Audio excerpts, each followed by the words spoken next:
So I think we need to understand that this geopolitical issue is not new. It has been there since the disintegration of USSR. Yeah. Got it. Understood. I think a few of our viewers have, slowly joined in. So I just wanted to say good evening, everybody. Today we are here with Mr. Amit Kumar Gupta, the portfolio manager at Adroit Financial. I'm so glad to have you to talk about the investments in the geopolitical markets today. And it's really an honor to have you on board. Thank you so much for coming.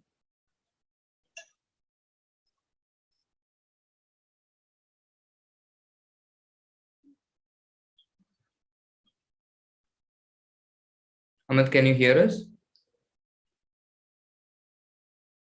Yeah. I'm here. Yeah. So Amit, I think we have a few comments in. That is, Kandika to Sridhar says, good evening, sir. Sandeep Gupta says, hi. Hi, Sandeep. Chandni Chowk to China says, namaste, namaste. Sarati Bharati says, Smallcase didn't work smoothly. Can you guys fix it? Poor response from your support team. So sorry to hear that, Sarati, but no worries. Please drop in a mail and we'll definitely get back to you at Smallcase Help. Dhananjay Kulkarni, hi, sir. Hi. I think you've got a lot of fans here. I think everyone seems to have an ardent following. So welcome everyone, and we're really excited. We also have a small surprise for you guys by towards the end of the video. So please drop in all your questions, all your queries within the chat box, and Amit will directly be answering those questions. So Amit, I had a few questions that we can, just jump into before we start the entire conversation and start answering all the questions from the audiences. And the first question is there a paradigm shift in the energy markets? So, Abel, this paradigm shift in energy markets has happened every 8 years, 7 years sort of time frame. Uh, it hasn't happened for a very, very long period of time since 2008 global financial crisis. Uh, but this time it's more of a geopolitical issue, and what is happening with the US or what is happening with the Russia-Ukraine kind of a environment. So I don't think it's a paradigm shift. It's more of like a temporary shift in the energy markets. Whether it's going to stay for 3 months or 6 months, that nobody can really predict. But I don't think that the oil prices or the energy prices, which would include all the also the gas prices, this is more to do with the disassociation of the global supply chains, and eventually we'll get back to the normal scenario. If you talk about the oil market, then we are already seeing that there is a lot of supply which might come in. US is already releasing 180 million barrels per day supply into the market. We might also have the Iran deal, which would bring more oil to the market. So there are, and then growth can also slow down because of coronavirus pandemic cases happening in China as well.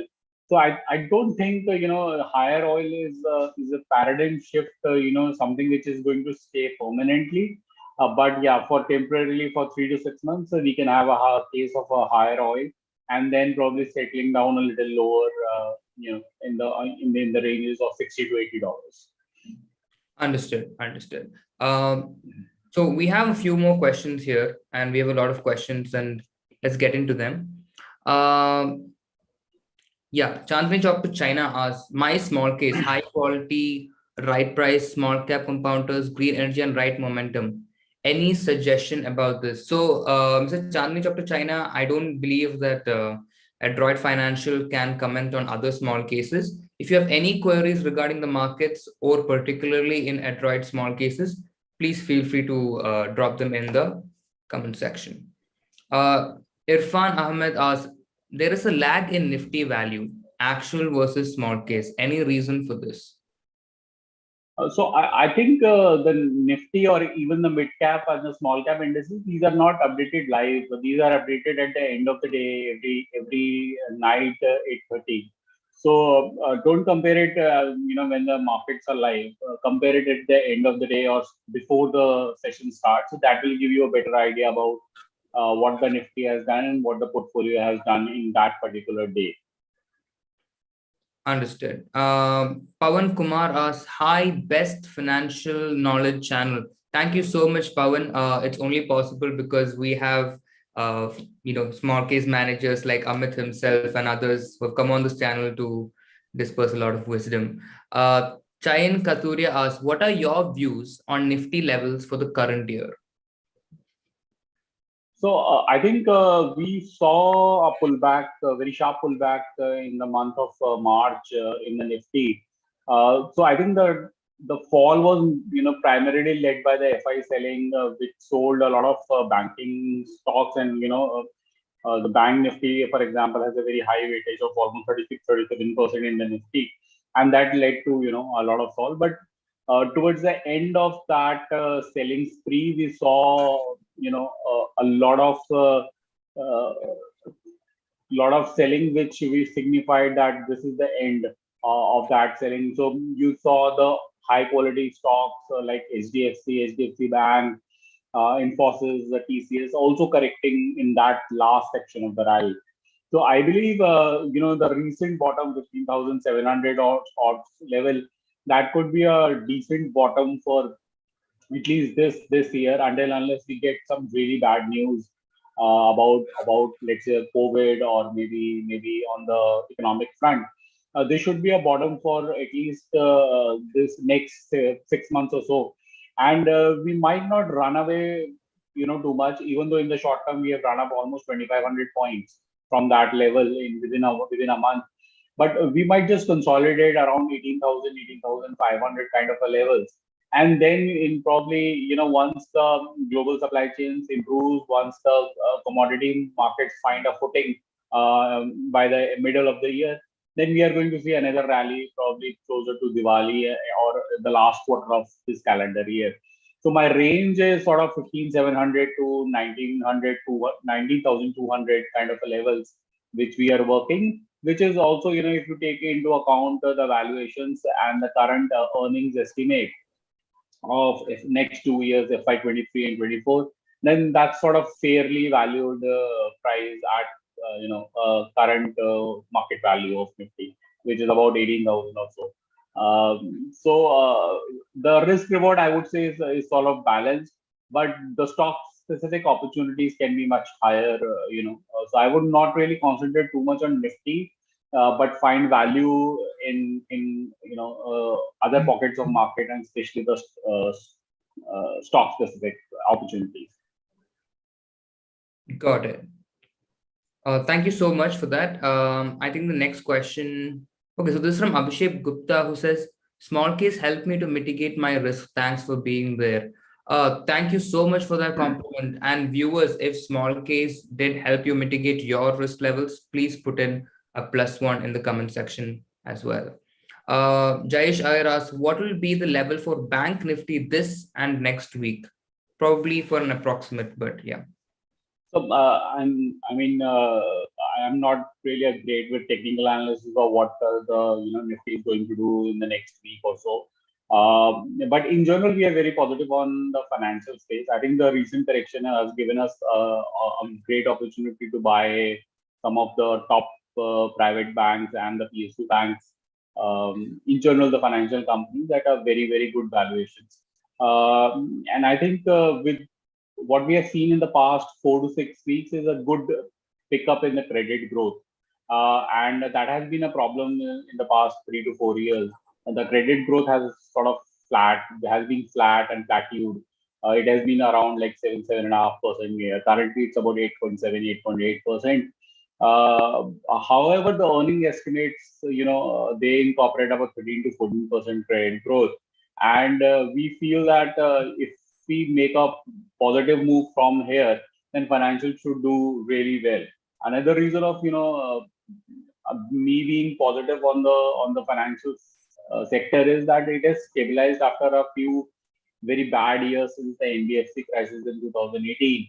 The asset quality has shown remarkable improvement and stability in the past 1 year, despite two COVID waves, COVID wave 2 and wave 3, the Omicron wave recently. And the credit growth has remained slow, but the earnings of the banks has been aided by good recoveries. So, if this encouraging signs of credit demand pickup, continues for the next few quarters, then we feel that financials is a good space to be in, and one should have a substantial allocation to this. So yeah, my target for Bank Nifty will be much more higher for if you take into account time frame of let's say 12 to 24 months. Right. Mr. Kumar Gupta asks how to delete the small case which shares have been sold through the Zerodha account. So Kumar, so that's you can exit those small cases through the small case app, and that's how it goes. Next question is from Yatan Upadhyaya, who asks, do you think there is room for asset managers in India to create small cases of foreign stocks? So I think there is a case of involving international equities in your asset allocation if you have a decent corpus size. Obviously, the first aim of any asset allocation should be that you are at least sufficiently captured in the Indian equities, and then for the style diversification and global diversification, you can look at let's say US equities or European equities. I believe small case is also trying to get international equities on the small case, and we will be very happy to launch a small case of international equities whenever that happens. So I think that is definitely on the cards, and small case team is working very hard to get those things on board. And I think sometime in this calendar year itself, we should be able to see small case managers providing portfolios for investing in international equities. Got it. So I hope that actually makes the viewers a little excited and something more surprising that is yet to come. Next question is from Sudarshan Panke. Hi, Sudarshan. I wanted to invest in my existing small cases, but now that the Nifty is at 18K, I fear if the current market breaks again. Should I wait or go ahead and invest?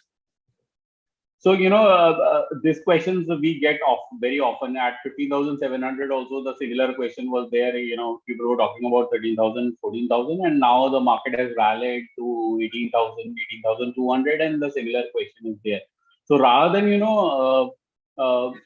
trying to time the market, the better approach is to do a SIP approach, and because in the long term the market is going to go up if you are in the right stocks and you are going to make money. So the right approach is to do a SIP every time a market falls a certain percentage. So for example, in my personal investing, I would, every time a market falls 7%, I would, put in a SIP in my portfolio. So 7%, I am just giving a personal example, but that level could be 5% for a high risk appetite person. For a low risk appetite, that could be a 10% level. But need to have a plan that okay, for every 7 to 10%, I am going to do a SIP and increase my allocation towards the equity part of my asset allocation, and then it makes sense for you to reap rewards when the market actually rallies after that. Yeah, makes a lot of sense. Thank you. The next question from Sudeep George. Hi, Sudeep. Which cap, small, mid, or large, is ideal to invest in the current financial year? Sorry, can you come again with that question? So Sudeep asked, which cap, small cap, mid cap, or large cap, is ideal to invest in the current financial year? So I think the way we are positioned currently into the markets. And the way markets and stocks have moved in the last 1 month, it clearly shows that market does not have a preference of a large cap. So it has been mostly market cap agnostic, and we are seeing all good stocks actually rallying. So I would not really concentrate too much on market cap of the stock, but what I will look after is that how the company is dealing with the current geopolitical situations, how the earnings are impacted. There are definitely some certain sectors where the earnings will be a struggle in the next 6 months or so. So I would try to avoid those sectors and try to be into the sectors where I feel the earnings can still be very decent over the next 6 to 12 months. So rather, I would be market cap agnostic. In fact, our special situation portfolio is actually market cap agnostic. We go wherever the special situation takes us, and we are not really bothered so much about whether it's a large cap or a mid cap or a small cap company. So Amit, just out of curiosity, you had mentioned that there are some sectors that we might, we should, perhaps stay away from. Could you please elaborate on what those sectors might be? So as I mentioned earlier in the conversations, financials is one of the sectors where we are very bullish, and where we have a substantial allocations in most of our portfolios. Apart from that, we had a 2 year very slowdown in travel and tourism and the hospitality sector, and that sector is coming back very strongly. I was on a vacation last week on an international destination, and trust me, everything is chock-a-block. People are just dying to go out and spend some time with the family away from the noise in the shore of the city. So and you can see that that this is a trend which is not going to go away in a 1 month or a 2 month. This is probably going to stay for next couple of months. So what people have missed out in the last 2 years because of COVID mobility restrictions, people are going to actually make up for it in the next couple of years. So we are definitely invested in those sectors. Apart from that, we are also looking at the capital goods sector, where we feel that a lot of work has already been done by the government and the companies, and these can be very useful going ahead. So we are sort of increasing our allocation in the capital goods sector as well. Understood. So I think audience, this poses a very serious question. Are you one of those citizens who actually want to engage in revenge spending and actually go out, break the norms from your homes and actually have a good trip? So please put your plans, or if you are one of those investors, please put it in the comments below. So the next question is from Abhishek Jha, who asks, what are your views about the EV sector in the current market? So I think the EV space in general is very exciting for for the economy also, and for the asset managers also. Couple of years, or probably 1.5 years ago, my point of view is that India will be, slow in that transition from petrol and diesel vehicles to electric vehicles. But given how the companies have shown remarkable progress over the last 1.5 years, and with obviously there have been incentives in the form of PLI schemes from the government, but the way the infrastructure is actually booming, this is a very exciting space to be in. I'm still not sure whether we have a clear winner in terms of auto companies which are going to make EV vehicles. So our concentration is much more on the auto ancillaries company, because ultimately the auto ancillaries will be much more diversified businesses, and they will be giving it to multiple auto companies. That's a sort of a positioning which we are doing. We are investing much more in the EV auto ancillaries rather than EV OEMs.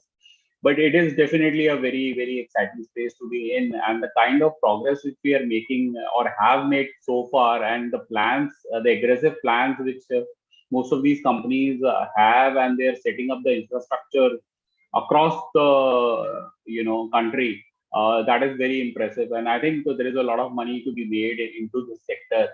But one needs to be very careful about what sub segments of the sector you are going to pick, because this is going to be a very dynamic way of looking at. There could be hits and misses in terms of execution of electric vehicles in the supply chain. So yeah, we are very excited, but we are very selective also at this point of time. So wherever we are getting the hints of that, something really concrete is happening, there we are definitely, increasing our allocation or, having a substantial allocation in the portfolio. Yeah, I think there is also a lot of money to be saved with the current petrol prices. I think Right. consumers can, I mean, normal citizen consumers can also, save a lot of money, through electric vehicles. Yeah, Uh, I think the point is that you're going to save money, but electric vehicles right now are not very cheap in terms of if somebody wants to buy it. So I think the adoption for electric vehicle will first happen in two wheelers, and then it's going to slowly move into passenger vehicles and the commercial vehicles. So in that sense, I think from a let's say a 10-year point of view, this is the future. Uh, Especially with the crude prices wherever it is, and India wants to reduce its dependence on the petrol and imports, on the fuel imports. So this is the way forward. Government is giving the whole support. Corporates are excited to be in this space and start making money. And as asset managers, we are also looking at all those kind of opportunities to generate alpha for our clients. So, audience, let us know if you're excited about the EV space. Please put in +1 if you support the EV space just like us. And also, we have a very special announcement. There is a coupon code from Adroit Financial, Adroit FY23 for 23% off on all Adroit Financial small cases and on all plans. So, please make use of this opportunity. I think that the Smallcase channel has highlighted this on the chat box, and please make good use of it. Amit, would you like to elaborate on a few of your small cases and how they are related to the current geopolitical scenario? Right. Our special situation portfolio is uh, you know, we go wherever the special situation takes up. So in the recent past, obviously we had this commodity booms where sugar or paper companies have done really well. But we feel that these are very short term trends. But what is happening is that a lot of the companies are deleveraging or demerging to give us opportunities of playing out these special situations. So, for example, in financial space, in the past, couple of days, also we had this big HDFC Bank merger. We had Axis Bank buying out the Citibank credit card division. We had a PVR and Inox merger. So I think the opportunities as the corporates are coming out of COVID and doing these deleveraging exercises or trying to create shareholders value, the opportunities are high. So we are trying to tap those opportunities by our special situation portfolio. Then we have a multi-cap portfolio in India Opportunity Strategies, which is a combination of a core and a satellite approach, where we have about 40% core and 60% as a satellite, which is the cyclical stocks. There we are invested in, as I said earlier also, that we are invested in financials, we are invested in hospitality and travel and tourism stocks, where we are invested in capital goods spaces, and a lot of electric vehicles, auto ancillaries as well. And the third small case which we have is the economic recovery strategy, which is a capex driven strategy. So a lot of companies who have deleveraged their balance sheets are actually now looking to do a capex, and that portfolio basically caters to the next 2 years of capex happening across the country. So these are our three small cases, and these are available on the small case platform. Thank you so much. I think audience, again, we can make good use of the coupon code Adroit FY23 for all the three small cases and all the plans. The coupon code is pinned in the chat box. Roshanat Net asks, hi, I am new to small case. I have been investing in mutual funds since the last 7 years. Do you think I should move my mutual funds investments to small case for a better run? So, I mean, that is a question which needs to be put to the investment advisor, based on the risk appetite, based on the financial goals, based on current positioning of their portfolios or the asset allocation which they have currently, that decision can be made. But I always believe one needs to diversify across investment styles. One needs to diversify across asset classes, and one needs to make sure to have certain cash balance at all times to take advantage of unexpected falls like we had in the last month, like we had in COVID, March 2020. That's a probably a question which an investment advisor should answer. But yeah, a small case provides that opportunity to have a diversified portfolios and have different styles of investments at one place. So yes, one can look at that. Understood. The next question is Manimaran Shantanam says, I created the small case with power industry shares. It is around 3.5K. Gave 30% returns in 40 days. Congratulations, Manimaran. It's good to share news. I think Kanika to Sridhar asks, there should be ready-made stock small case by Ticket premium subscribers to select in small case. I think we can definitely look into that. I think it would be a great feature. Next question is,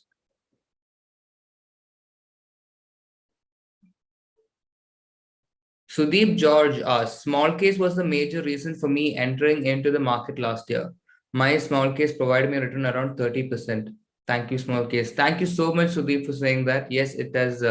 It's so happy for us to know that, a lot of people, a lot of new investors have entered through small case, and it's really an inspiration for all of us and at Adroit Financial to help us all out. The next question is from Sudhir VIJ, who was, hello, Mr. Amit, how has your special situation performed over the last 6 months and also the last 1 or 2 years? So our portfolio on small case, the special situation portfolio is about 11 months old now. We started last year, May. So it has actually exactly completed 11 months today, and we are about 45% return, absolute return in these 11 months. In the past 6 months, the portfolio has moved in the range of plus minus 10% from this current level. So we have seen the highs of 57, 58%, and we have seen a lows of about 32 to 33%. Obviously, the volatility has been high, and we have tried to reduce that with our stock picks. But you can say we are sort of 7% from the top and about 10% from the bottom at this point in time. The actual returns, if you want to see, these are available on the small case websites. You can go and check the live returns which we have delivered over the past 11 months on the small case platform. Amazing. Thank you. The next question is by Saurabh Harkawat, who was, is it safe for investing around 30 lakhs in one shot in 3 to 4 different small cases? Yeah, I think, again, that questions, again goes back to an investment advisor and, how you are going to market your money. But I think the small case in general provides quite a lot of style diversification if you want to put, let's say, 30 lakhs into 3 different small cases. Even we recommend that, a minimum of 5 lakhs, 3 to 5 lakhs at least a person should put into one small case to reduce their cost of managing that small case. Ideally, you should not be paying more than 2% to any fund manager. So for that, you need to at least have 3 to 5 lakhs of investment. So this can be done, but again, you need to see that you're not investing in similar kind of small cases. So a little bit of due diligence can be done by asking the fund manager, what is their investment strategies. Read a little bit more about, what is their investment strategy. and how they are going to implement it, what kind of risks are there in executing those portfolios. And Smallcase is a great platform to have those kind of strategies at one place and deploy 30 to 40 lakhs also into the market. Got it. I think we have another very interesting question here. It's by Pratim Das, who asks, "Dear sir, what is your view on cyber security market in India? And is there any specific player that you're eyeing?" So I think cybersecurity is in general, very exciting space globally at least. And whatever players we have found out investable have been more globally rather than in India. In India, we have players, but these are too small players. Obviously, the piracy is also a very big issue in India as far as scalability of the businesses are concerned, or the profitability of the businesses are concerned. So we unfortunately we have not been able to find out any very sure shot company which can be part of our portfolios. But globally we are sort of studying a couple of companies in this cybersecurity space, especially in the US, that we might be able to zero on. But nothing very too exciting as of now in India. But the cybersecurity space is definitely very exciting. So I think there's a lot of room for growth within this current space in India, is it? Yes, but growth does not mean you are going to make money as an investor. Ultimately, we have to see if one player can corner market share of cybersecurity. That is not happening in India. There are good players, but they are sort of cutting out each other into the market, and there is no clear cut winner according to our research. Understood. Next question is from Yash Raj, who asks, "How do you hedge for risks in the current market situation when we are seeing inflated stock prices? Are you worried?" So I don't know what does he mean by inflated stock prices, because if the stock prices are running ahead of fundamentals, then we obviously book profit and we reduce allocation. We have done that very consistently over the past 11 months of us running the portfolio. We have taken two big cash calls during this 11 months also. One was in August where we raised 13%, 18% cash. And another was very recently where in February, 1 week after the budget, we raised 13% cash. So whenever we feel that markets are getting overheated or the particular stocks are getting overheated, we are not very afraid to take down the profits and raise some cash, cut down the allocations from, let's say, 5% to 3% or 7% to 5%. And that is our way of managing the risk. So for example, in the recent meltdown, we raised about 13% cash by 14th of February. Unluckily, the war happened and the market really tanked. But when the market was at a sort of a low space around 7th to 14th March, we again started buying, back into the stock. So that's our way of managing the risk, that we will be okay to book out some profits and raise some cash and then get back again when things are sort of a little normal or things are at much more cooler. Thank you for that. I think the next question is Udaya Kumar. Hi, Udaya. The question is, what is the view of semiconductor manufacturing industries based on the recent government's announcement? So I think semiconductor in general is a very exciting space to be in. Obviously, a lot of the issues or a lot of the pricing which has happened in these companies is also because the supply chains are broken. So certain companies are, getting advantage of pushing the prices as much as higher as possible. I'm not sure this is going to sustain for a very long period of time, but till the point it is sustaining, these companies are going to enjoy the margins and going to enjoy the profitability. So in India, there are a couple of spaces where we are looking to invest. We are actually invested in one of these companies in our Indian opportunity strategy portfolio. But the opportunity is, limited in terms of profitability. This is not like a buy and hold and forget kind of a market, kind of an opportunity. But at least very extraordinary profit can be made in the next 12 to 18 months or so. Understood. I think that was a very interesting space for manufacturing. Sueb Siddiqui asks, Hi Sueb, dear sir, your views on the bullish nature of Adani Group. So I think Adani in general is in a space which is a very futuristic space, whether it is renewables, whether it is CNG or gases, Adani gas, for example, or the renewable space in the terms of solar, which is happening. Now the ports also, are picking up because of the supply chains getting back to normal. So I think in general, Adani Group has been in the right space and they have made the right moves by tying up with the right people. Obviously, the very high stock prices have also got to do with that. A lot of these companies have very low float, so it's sort of very easy to take the prices higher by just very little buying happening in these companies. But I mean, at these prices, I would say these are the earnings are pretty much priced in. So I will not be a fresh buyer. As a value investor or a contra investor, I will not be a fresh buyer in any of these companies. But maybe for a momentum kind of an investor, there could be an opportunity.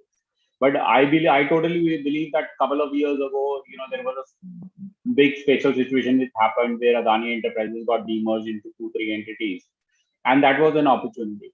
I think we are going to see some more special situations happening in Adani Group, and we will be look out for those opportunities in our small case.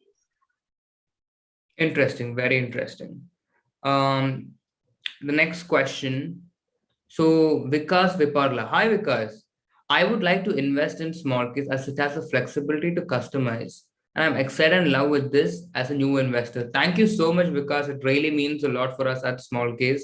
We're always striving to do better for the new investors and every investor to make investing really, really simple. Thank you so much. And this definitely means a lot to us. And audiences, ask any of your intriguing investment questions, put them in the chat box below, and Amit will be answering them. The next question is from Aditya Vijay Manakar, who asks, Tata Motor and Mahindra are joining hands for EV. Is that a positive for both companies? I think that's a very interesting question. So I think both these companies have been early pioneers in electric vehicles in India. Mahindra a little bit more than Tata's. I think both these companies are big companies, and if anyone can pull off EV successfully in the future, I think that's going to be these two companies. So definitely, we are positive on these companies. We are not invested in Tata Group, at least Tata Motors, not in Tata Motors, but we do have a position in Mahindra and Mahindra as a disclosure. So we are positive in the terms of what they are doing in electric vehicle space, and I think you'll see a lot of action happening in these companies in the next 2 years, where they are going to ramp up productions and they are going to do much more, not just to cater to the domestic market. They are going to also start exporting the electric vehicles outside India. So we are positive, and one should keep out or look out for whatever they are doing in the EV markets. Amazing. Yeah. The next question is from Aditya Ravishankar. Hi, Aditya. Hello, sir. Requesting your view on petrol stocks for the long term. Are they going to be taken by electric vehicles in the coming years? So I think we have not been invested in the petrol space since 2015-16.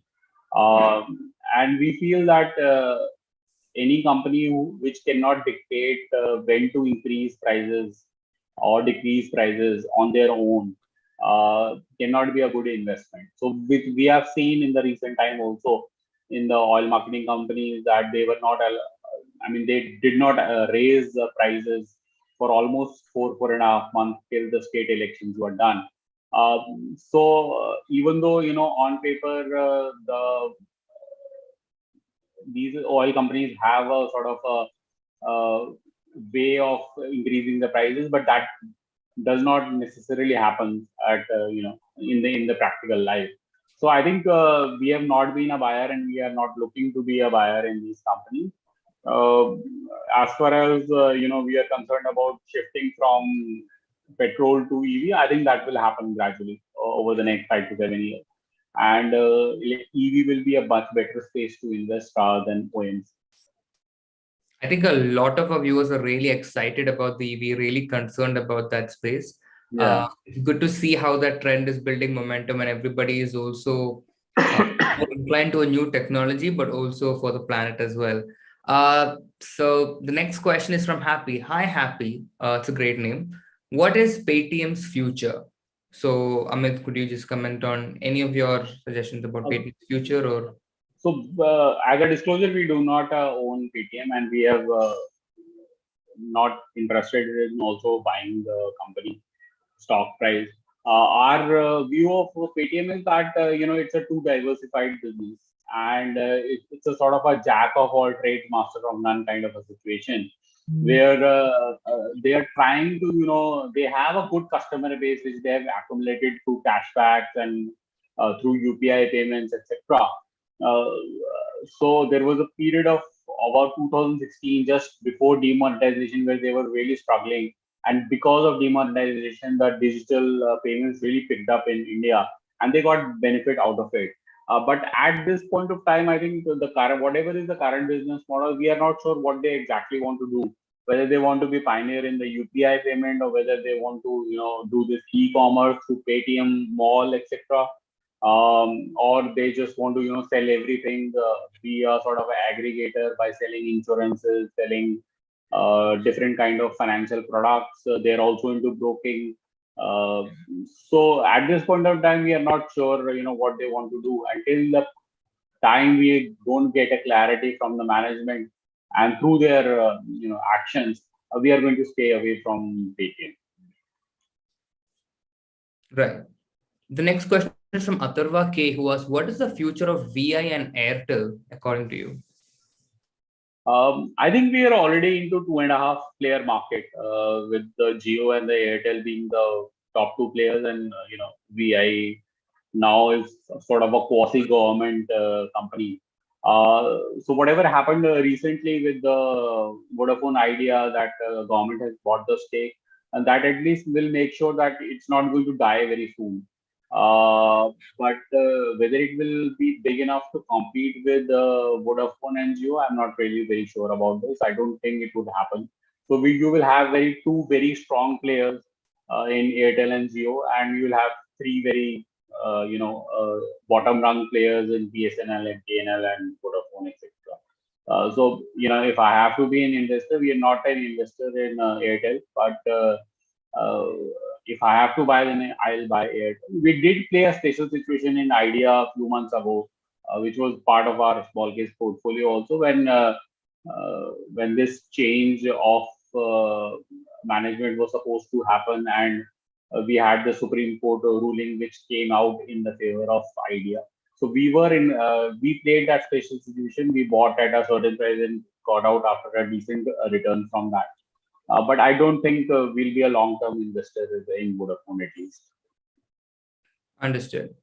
The next question is from Uday Kumar, who asks, FMCG companies hike their product price recent, companies like HUL, Britannia. Will it be impacting FMCG portfolios? I think FMCG companies in general are suffering from basically higher inflation and in the raw material prices. The demand, has also tapered off. They might have increased the prices, but that does not mean that demand growth will come back. So that has continued to hurt the margins of many of these FMCG companies, whether it's HUL, Colgate, Britannia, etc. So that we have expected that the market has started to take cognizance of lower margins and poor volume growth in many of these companies. Even the analysts have started downgrading, and they have started assigning a lower P multiples in their forecasts. So the earning estimates, would get aligned a little bit more when the Q4 results are out, and we are going to see a little bit of a more of a earnings downgrade. Once that happens in the next three months or so, then I think they will be much more fairly valued, and they can trade much more comfortably.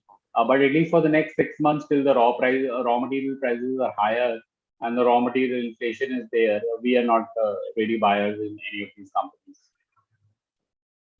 Right. Yash Raj asks, what is your view on the future of credit services in India? I think it's a very interesting question. We have seen a few Uh, major consolidation and acquisition in the same space. What does this indicate? Sorry yeah, for I think it's a great question, and I mean, as a disclosure, we are invested in one of the credit rating agencies company. So my point is that this once the credit growth picks up in India, we are actually going to see much more growth in the revenues of these companies. And what has happened is that now RBI has mandated at least approvals from two credit rating agencies. And every company has to get the rating from two credit rating agencies. So the amount of scope, the scope of this market expanding in the next 2 to 3 years is huge actually. So one has to be a little bit patient in holding these companies, because the credit uptick hasn't happened as fast as what analysts have expected, or the fund managers have expected. But in the past couple of months, we have seen some encouraging signs of credit demand picking up.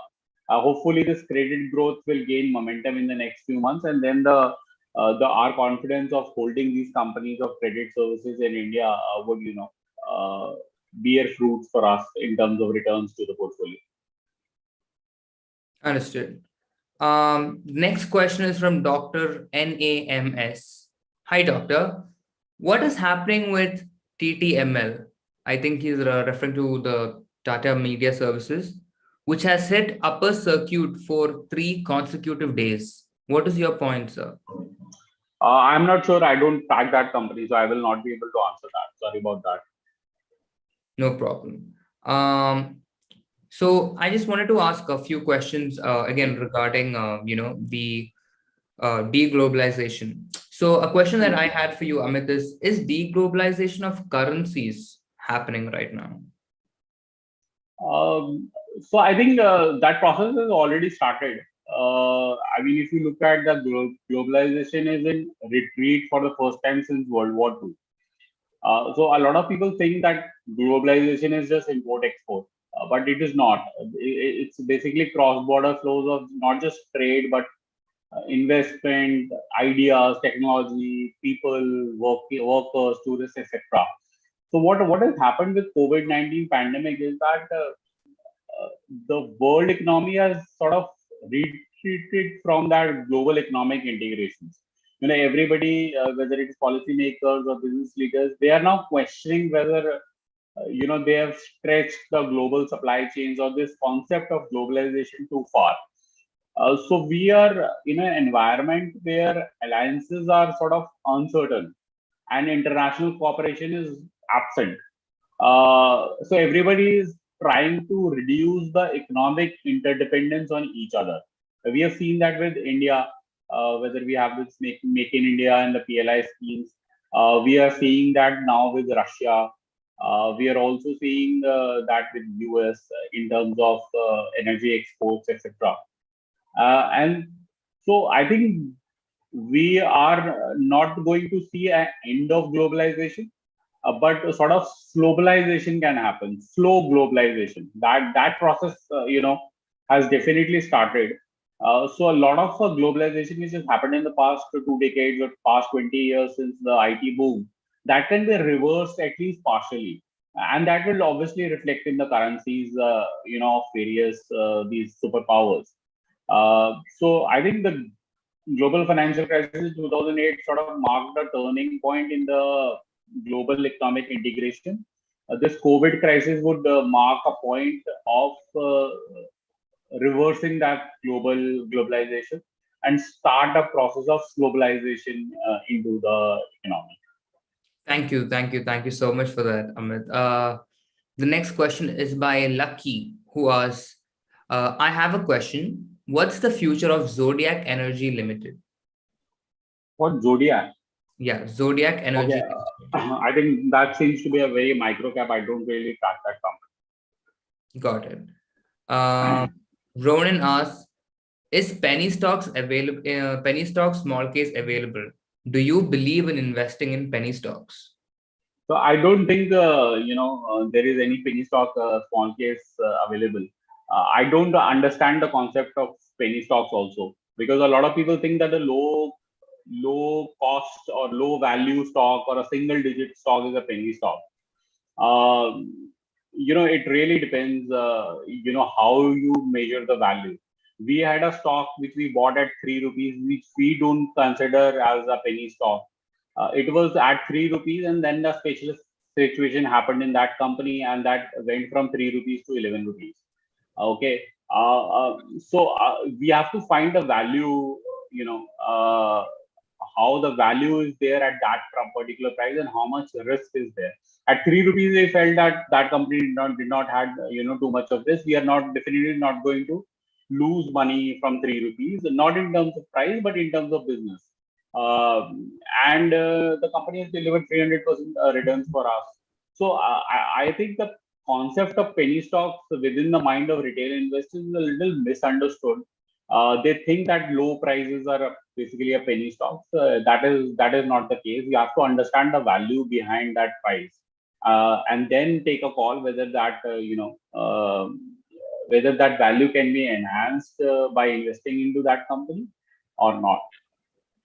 Oh, that's a very interesting question and a very interesting answer. Thank you so much. Next question is from Jitendra Kumar. What is the future of IRCTC? See, IRCTC is basically a monopoly company. Okay. Uh, but one needs to understand that there are a lot of government interference in that company, and how much they are going to make money out of it, I'm not sure. At that one point of time last year, the stock really went out of whack, and the valuations were simply out of hand. So that has obviously corrected. There has been a time and price correction in the stock. But I don't think the way many of the investors are actually valuing that company, that is justified, because a lot of these companies, I mean, a lot of these investors are assuming that they are going to make money from everything, from the food and beverages, from the internet they are providing on the trains or the train stations. A lot of these are free services basically, and a lot of these services like F&B are actually outsourced, especially on the railway stations. So I think the demarcation between what IRCTs is going to make money and what they are not going to make money and only enjoy very small profitability, that needs to be considered very carefully in your research. Um, and then only a decision has to be taken, of buying this company. Understood. The next question is by Jayashree Navagekar. So sorry for mispronouncing your name. So Jayashree asks, what is the future of PSU banks in the next 5 to 10 years? So we are positive on PSU banks. I think the PSU banks is directly a play on the corporate capex cycle, which is going to happen. So a lot of these metal companies and the commodity companies have sort of deleveraged their balance sheets after the 2 years of stupendous returns. And as they are going to again start leveraging their balance sheets by doing capex, the PSU banks will be a major beneficiary of that. Also, we feel that credit growth will pick up, and once the credit growth will pick up, these PSU banks will lend much more aggressively than what they have done in the past cycle. Obviously, the asset quality is superb at this point of time, and we don't see a major roadblock happening in which will drag down the asset quality. So we are positive on PSU Bank. We are invested in PSU Bank as a disclosure. We have been invested in the last 1.5 years, and we continue to remain invested for the next 1.5 to 2 years until unless something really bad happens. So we are definitely positive and we are invested in it. Thank you. Thanks for that. The next question is by Saurabh Harkawat, who asks, hi Saurabh. Many metal industries has recently gained near to 20% in the last month. What should be the strategy now? Hold or sell? So I think the current rally in the commodities, apart from couple of sectors, so maybe sugar is not part of that fall, but we feel that and aluminum, sugar and aluminum. But apart from that, I think most of these sectors are going to top out once the central banks start raising rates. So we have already seen Federal Reserve of US, they started raising rates. So they are going to raise the rates much more aggressively to combat inflation in the next couple of meetings. So I think I will be a seller on this rise rather than buyer on the dip for the most of the metal stocks at this point of time. Aluminum can be a little bit of a exception to that. Got it. The next question is from Vishant Kumar Singh. Hi, Vishant, who asks, what is the future of SBI cards and payment? So I am looking for a small case, I believe it's small, which can reward me with good returns within the next 3 years. So I think the SBI cards, obviously it's a only listed player in the credit card space. Rest of them sort of you can play it indirectly. I think BOB cards is only sort of unlisted player which can list in the future. But apart from that, it's a great play. It's the second largest credit card company in the country. It has got about 16-17% of the market share, and I think the credit growth will increase. But I think the biggest risk at this point of time is the BNPL, which has really picked up with the fintech companies. I'm not sure, how much SBI cards can compete into that space. Because if you need a smaller loan, for example, 30,000, 20,000, 5,000 rupees, the BNPLs are providing it without any due diligence. So why would you need a credit card for that? So we need to see how they're going to cope up with this BNPL fad, which has happened in the past 6 to 9 months. But if the market size is so huge that there could be opportunities, if not in the near term, then sort of a longer term time frame. I think the BNPL space is picking up very interestingly, very rapidly. I think within the current youth as well. I think especially with a lot of people trying to going through the hassle of getting a credit card, especially among the youth. I think BNPL is a very easy and quick scheme perhaps for them to Yeah, and there's no due diligence also. You can get a loan within 5 minutes from the map, from your mobile app. Got it. So thank you for that question and thank you for that answer. I think Ganesh Lokanath, hi Ganesh, has a question, and that is, what is the view on your current gold value, So I think the gold has seen a little bit of uptick because of this Russia-Ukraine crisis.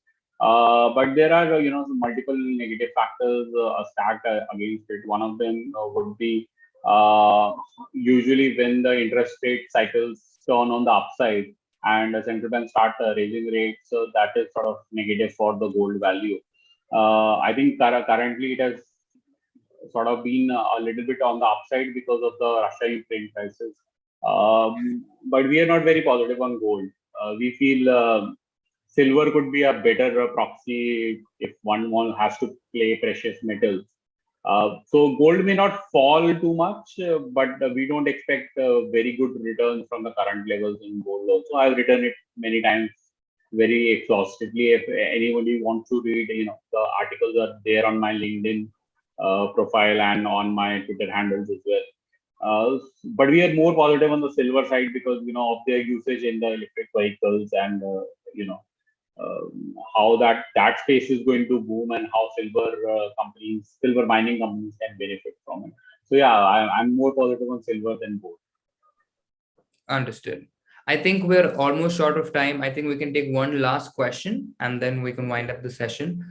This question comes from Nikita Jain, who asks, Axis Bank has purchased Citibank retail consumer portfolio. What is your outlook on Axis Bank in the near future? So I think the Citibank, portfolio is a very good addition to Axis Bank. they've got it at a very decent valuation also. So it's not very expensive to buy it. However, the benefits from that will only come after 18 to 24 months. So in the near term, it could be a overhang. But overall, I think from if one has a 2 to 3 year perspective, that's a very good addition to the Axis Bank portfolio, and we feel that that will really help them push in the credit card space also. Already the Axis Bank credit card has seen a little bit of uptick in the number of cards they've issued, and having this kind of portfolio, Citibank portfolio, retail portfolio, that will enhance all their subsidiaries, because whether it is Access Securities, whether it is Access Credit Card, whether it is Access Broking, all of them have really picked up very well in the past 18 to 24 months. And with Citibank retail portfolio also adding to them, they have a very huge opportunity to cross-sell a lot of these financial products. So yeah, I mean, in short term, it could be overhang, but I think in long term, we should be fine. Understood. So thank you for that. So I think unfortunately we have exhausted the time that we've been permitted. But thank you so much for everyone who turned up actually to ask all your interesting, intriguing questions. I learned a lot today, and I hope that all the audiences do. But before we leave, I have to thank you so much, Amit, for doing this. It's not easy, especially, and every time, this is not flattering, but I really understand that it takes a lot of effort to come on a weekday, and especially on a Tuesday, and then amidst all your work, you come and do the session for us. It really means a lot for us. So before you go, do you have any final words or any imparting wisdom that you would like to give us before we go away from the session? Yeah, so I feel the last 6 months for a lot of the new investors which have come into the markets in the last 2 years or so have been a little tough, in the sense that some mistakes have been done, some good money has also been made, but the experience is sort of mixed for a lot of them. I think in that space, if you are taking help of any investment advisor or a fund manager, that can really help you in navigating through this tough period, because the remaining of the calendar year is also not going to be easy. I think it's going to be a lot of, we have just seen a glimpse of the volatility in the last 2 months. I think this volatility is going to stay, but there will be definitely return making opportunities. But it will get a little narrow into the type of stocks which they are going to sort of manage the return. So just stay in there, hang in there, utilize all the dips to increase your sets into the portfolios and the small cases, and we should be okay by the end of the year. And thank you so much for everyone for coming. And obviously we cannot take so many questions. There are a lot of questions still pending, but you can write to us directly, and we'll be happy to answer all of them. Over email. Yeah. And thank you so much, Abel, also for conducting the sessions. Thank you so much. Yeah, the pleasure is all mine. And audiences, before you go, please do check out Adroit Financial Small Cases. The link is provided in the description below. And while you're there, please do not forget about the coupon code Adroit FY23 for 23% discount on all plans of Adroit Financial Small Cases. Don't forget. And if you guys want to see more of such sessions, please leave a like and subscribe. And for the comments, if you guys believe whatever your thoughts are on the geopolitical scenario for the markets, please drop them in the chat or the comments below. Thank you so much and have a great day ahead. Thank you, Amit, and thank you, audiences. Thank you, everyone. Good night.